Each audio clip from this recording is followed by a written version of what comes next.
হঠাৎ করেই মধ্যপ্রাচ্যের দেশ ইরানের রাজধানী তেহরানে পারমাণবিক ও সামরিক স্থাপনা লক্ষ্য করে হামলা চালিয়েছে ইসরায়েল।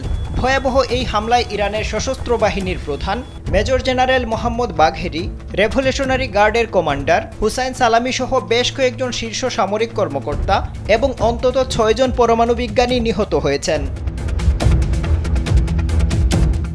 এরপর শুক্রবার রাতে ইরান ইসরায়েলে পাল্টা হামলা চালায়। এতে ইসরায়েলের অনেকেই আহত এবং নিহত হয়েছেন। এই অবস্থায় সামাজিক যোগাযোগ মাধ্যম এক্সে ইসরায়েলি নৌবাহিনীর কমান্ডার আলুফ ডেভিড সালামি নিহত হয়েছেন বলে খবর ছড়িয়ে পড়েছে। বলা হচ্ছে ইরানের হামলায় তিনি নিহত হয়েছেন। তবে ইসরায়েলের সামরিক বাহিনী কিংবা তাদের গণমাধ্যম এ বিষয়ে কোনো বিবৃতি কিংবা সংবাদ প্রচার করেনি। স্যান্ডেলিনা সো, রূপচর্চায় আভিজাত্য।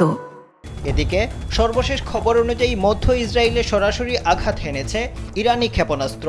এতে বহু মানুষ হতাহতের শঙ্কা করা হচ্ছে।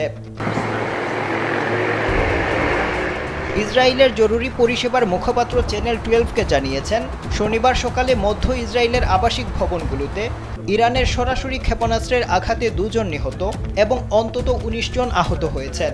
আহতদের মধ্যে 3 জনের অবস্থা গুরুতর।